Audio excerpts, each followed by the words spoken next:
What's up, guys? It's your boy Roy back at it with the back at it. I'm here to report live on the Preaching to the Birds podcast, where we talk to you about the most crucial, the most relatable, the most juicy content that you could ever be subscribed and notified to.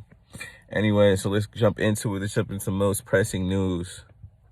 There's really three things that we want to talk about. We're going to just jump into the most pressing news right now. Eagles fans, if you're living under a rock and you haven't seen him yet, Micheal Clays has been given a contract extension and a raise. He will now be on our team through the 2024 season. Now, realistically, I'm upset with this decision from the Eagles because the Eagles decided that Micheal Clays had enough pieces to... let me say that again. The Eagles decided that Micheal Clays did not have enough pieces to do his job correctly, and that what Micheal Clays needs now is just better pieces to do his job better. I disagree with that wholeheartedly. I thought we had really great gunners. I thought we had really great draft pieces that could have played better on the special teams. Realistically, I will say this, though. I will say that we do need a better punter. We do need a better punter. That's for sure. We need a more consistent punter. And I don't care if we got to draft one in the 7th round or whatever. But we need somebody that can kick that thing up there and have some hang time. Because I'm tired of these limp noodle dick motherfuckers that can't kick. You know what I'm saying? I need y'all to kick that thing. I need a boot. You know what I'm saying? I need a cannon for a foot. Real talk. I need it. Okay. I will say that. I will say Micheal Clays got better throughout the season. I will give him that.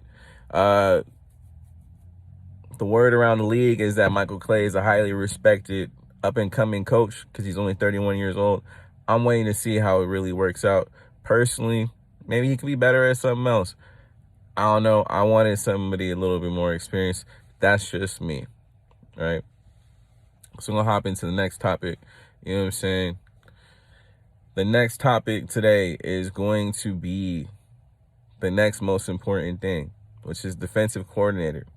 Now, realistically, to some of y'all, this may be the most important thing. To that, I understand, because realistically, the draft is right around the corner. The combine is right around the corner, and I want our defensive coordinator to be there so he can choose the player he needs for his system with that 10th pick. I want him to be there to hand pick the person he needs for his scheme with that 31st pick, because realistically, Eagles fans, we need blue chip players and we need them badly. We need them badly. We need a corner and we need a DT badly, depending on how this free agency goes. So, if you haven't seen yet, Desai has been given a interview today, February the 27th. He had an in-person interview. I believe he's the only one who have an in-person interview. We'll see how this goes. He's a Vic Fangio disciple, but realistically, since Vic Fangio was brought in to help Jonathan Gannon and Nick Sirianni with game planning, I don't know how I feel about it. Just being honest. I don't know how I feel about it. They say he runs a multiple scheme. I don't know how I feel about it. They say he gonna blitz more. I don't know how I feel about it. We gonna see if he's hired. Personally, I want Dennard Wilson. That's who I want, because that's who the players want. And for once in my life, I want who the players want. I want the people that the players say they gonna ride for, because I want them to ride like a bat out of hell and do some Batman shit on defense too. I don't want it just to be CJ Gardner-Johnson laying it out on the field like I saw in the Super Bowl. Got Brian Dawkins talking about he the only jersey I would want to buy. Okay?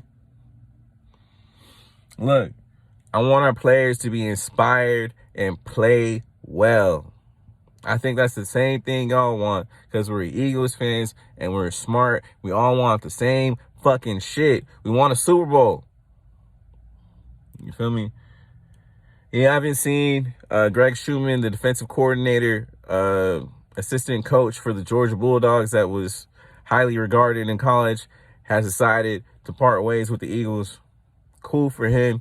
Realistically, I kind of wanted to see what he would bring because he has a lot of notability around the Georgia Bulldogs players. And if you haven't noticed, they've been breeding some studs later. Jalen Carter, that's the only player I'll be willing to give up that 10th and that 31st overall pick to get. He looks like a freak of nature. A freak! And I would love to have him on the team. But that's another story for a different day. We'll go over that stuff later. Like right now. So we're going to get into needs of the team. All right, so the biggest needs for the Eagles this year, in my personal opinion, depending on how free agency goes, is defensive tackle, right? So with defensive tackle, if y'all haven't noticed, Javon Hargrave is talking about making some mean-ass money in free agency. We talking about $20 million a year. Now, realistically, if he needs $20 million from us, I'm going to say you got to walk, bro. We got a 10th overall pick. We can get a Brian Breesy. We can get a Siaki Ika. And I'm not going to say that they're going to be as good. They're not. They're not going to be as experienced. They're going to be whatever. But at least we'll have somebody to replace him. And it'll be cheaper. And we're going to get a compensatory pick upwards of like a 4th round pick or something like that. It'll be dope.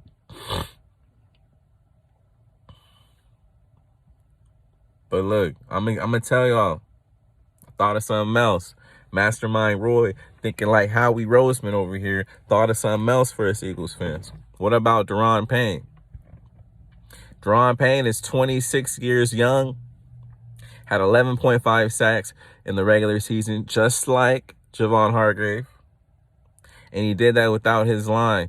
Well, he played for the Washington Commanders, so they had a good line, but I'm saying he didn't do it for the Eagles. You know what I'm saying? Our line was significantly better, in my opinion. Now, look. You know what Howie did with Javon Hargrave? He got him at 26 years old, gave him that money. At the time, people was like, they gave him a lot of money. I don't know if I would have done that, but what happened? Howie Roseman, he put in his little calculations, did his little calculator shit, was like, he's worth it. And it ended up being worth it. Now, I'm thinking if we do the same thing to Dennard Payne, 26 years young, we steal him from the Washington Commanders, make them worse. We winning. And he's younger. He can help train up whoever else is coming. Because we probably going to get a DT this year in the draft. I don't care. I'm telling you facts, not fiction. You are here for facts, not fiction, if you pay attention to this podcast. Now, look. I think that's a really big, important move that I had to bring it to your attention because it's a move that I would love, and I think you would love it as well later down the line. If we can't re-sign Javon Hargrave to a reasonable deal, like 13, 14 million. If he wants upwards of 16, 17, 18, I don't think we can do it. We about to sign Jalen Hurts to a max deal. I already told y'all it's going to be at least 40. It's looking like if he really wants it, it's going to be at least 45. Because Deshaun Watson got 46. So it's like, come on.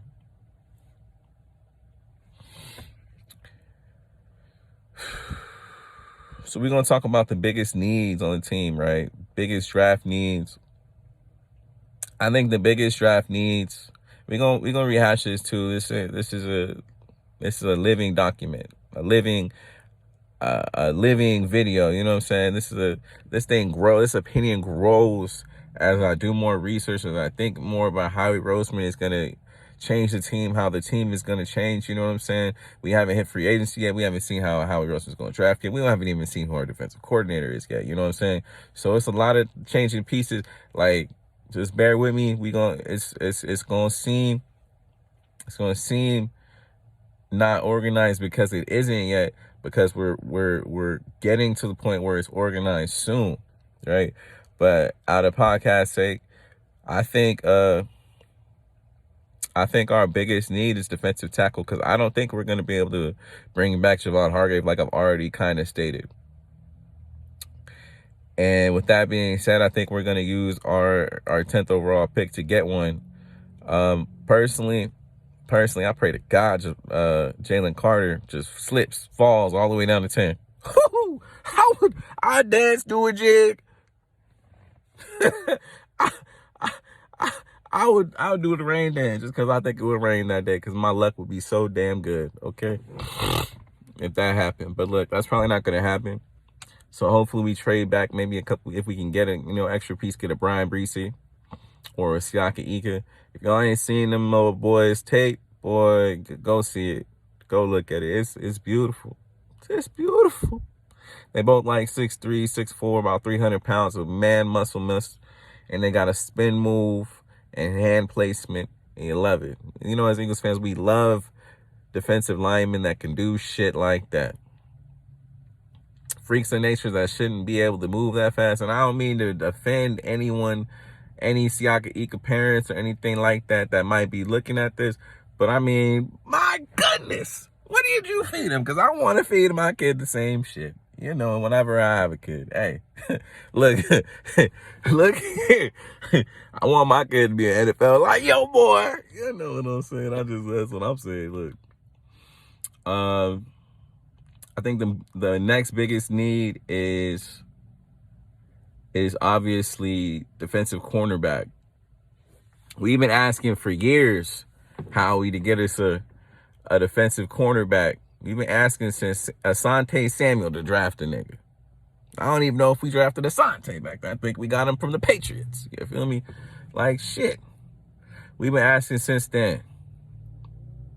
I pray to God that Howie Roseman drafts us a good cornerback this year. There are plenty of cornerbacks to draft this year. I don't care if you draft a cornerback with the 31st pick, if Joey Porter slips, 31, we got to get him. I really like Christian Gonzalez. Everyone's talking about Devin Witherspoon. I think Devin Witherspoon, I don't know how tall he is, man. Everyone loves him, but I feel like he's going to be like 5'10", 5'11" when he goes to the combine.